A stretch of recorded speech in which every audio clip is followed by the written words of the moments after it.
Hi guys, welcome back to my channel. My name is Chisholm. If you're new here, hi. From the title, you know we're talking about long distance relationship. Disclaimer, I'm not a relationship expert.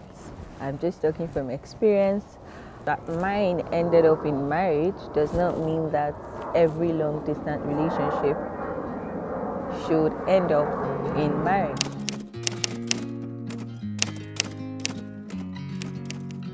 Gist, I was in a long distance relationship and marriage for over 3 years. I was in Nigeria, my husband was in Finland, and I ended up in marriage. So I thank God for that. I met my husband through a mutual friend. My cousin already knew him.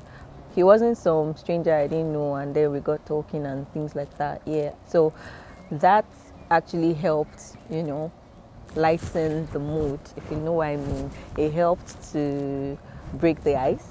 Yeah, it helped to make things easier because I had people that I could ask questions, about him, about his family, and yeah, so it made things easier for me. So yeah, there's that. Number one, be on the same page. At the point where we met each other, we're both at a place where if we got into a relationship, we already, we knew exactly where it was going, which was marriage. We had the same goals in mind when it came to relationship. So you can't have one person being in the boyfriend girlfriend mode and the other one being in the I want to get married mode, if you get what I mean. So both of you need to know what you're pursuing. Both of you need to know where the relationship is headed and work towards it. That would even help. The second point that I'm going to talk about, which is communication, that would help your communication have direction. You get to talk about things that actually matter to your destination, if that makes sense. For example, let's say in a situation where both people are not on the same page, one person is asking questions, like serious questions, like, oh, how many kids do you want?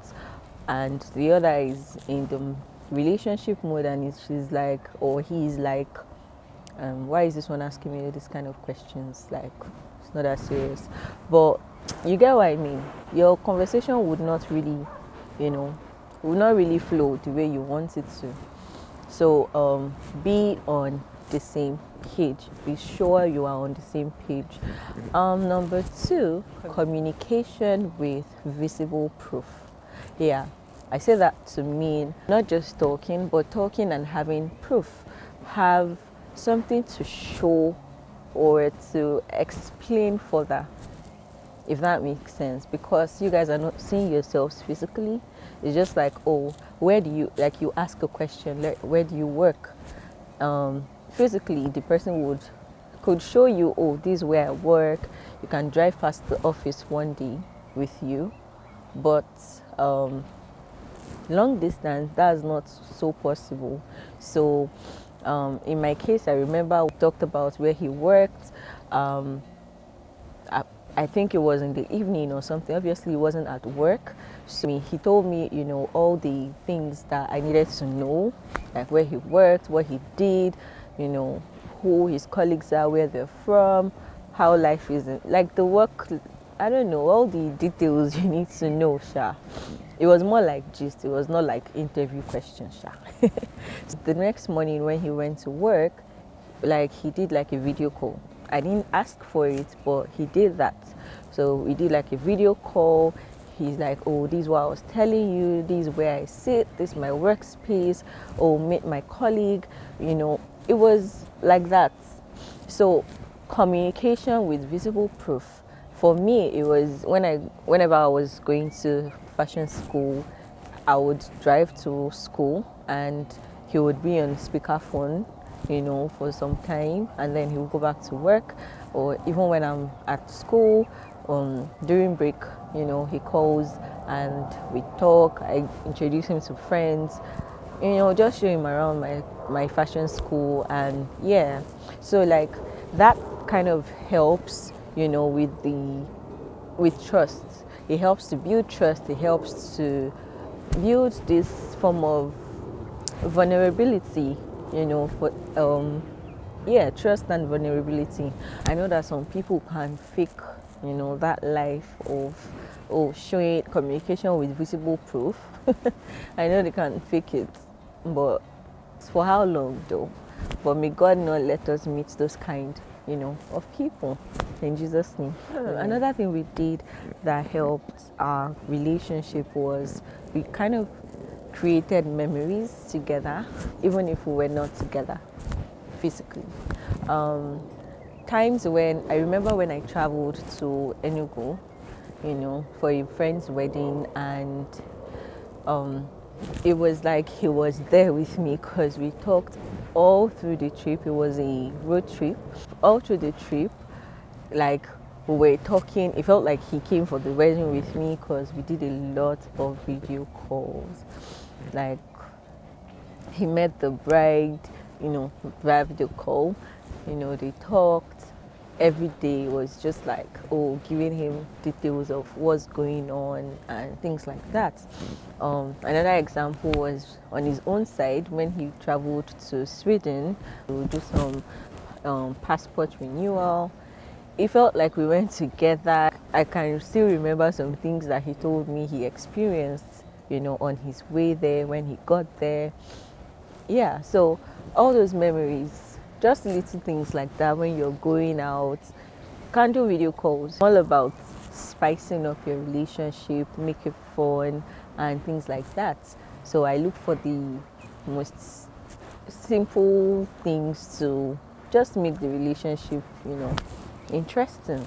Pick a movie and watch at the same time, or do shared screen, but that shared screen stuff does not really work because internet is not that stable in Nigeria. So yeah, so the most we could do was watch the movie at the same time and just talk, be on a call and just gist through, all the comments you make while watching movies. You guys are hearing yourselves and things like that. So that was fun. Sometimes from time to time I would send random emails. Yeah, emails, not just text messages and all of that. I would send random emails, just something sweet. Me, I can be romantic, sure. My husband is trying. But yeah, he really appreciates all those little gestures here and there. It just made our relationship a little sweeter. See, that you are not together does not mean that you guys will not have misunderstandings. There's something about misunderstandings. Having misunderstanding actually aids understanding. Yeah, word.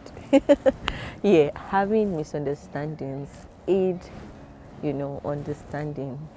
When you guys have a misunderstanding about something, you guys won't have to go, have that misunderstanding again, because now you have a better understanding about that something. So yeah, misunderstanding does not ruin your relationship, or it is not supposed to ruin your relationship. Instead, it's supposed to actually, improve it. Yeah, but not like daily arguments that you people are fighting often. Maybe you guys are just not meant to be together. But yeah, the normal level of misunderstanding is what I'm talking about. I need to point out that many times lack of video call is what is causing the misunderstanding, because you're not seeing this person's facial expression, you're not seeing body language, you're not understanding where the person is coming from. If this person is joking and the person is just typing, "Are you okay?" then you're reading, "Are you okay?" like, do you have sense? And then fight starts. So I would encourage that do many video calls, and then do audio calls when necessary, video calls, FaceTime. Do that more often than phone call, because it saves you the stress of a lot of misunderstandings, because facial expression and body language, the tone of voice, all those things, matter a lot. We women used to carry things small things like this we have gone. So yeah, I would encourage video calls. Video calls in long distance relationship is like major. When you're getting into a long distance relationship, please let it have a destination. Don't just get into any kind of relationship just for the sake of it. That's some investment right there. So please invest in something worthwhile. So we have come to the end of this video, and guys, please like, share, subscribe to this channel for more of this kind of content. I still have some contents coming on this long distance relationship topic, and I'll see you in my next video. Bye guys. 5 points to note in your long distance.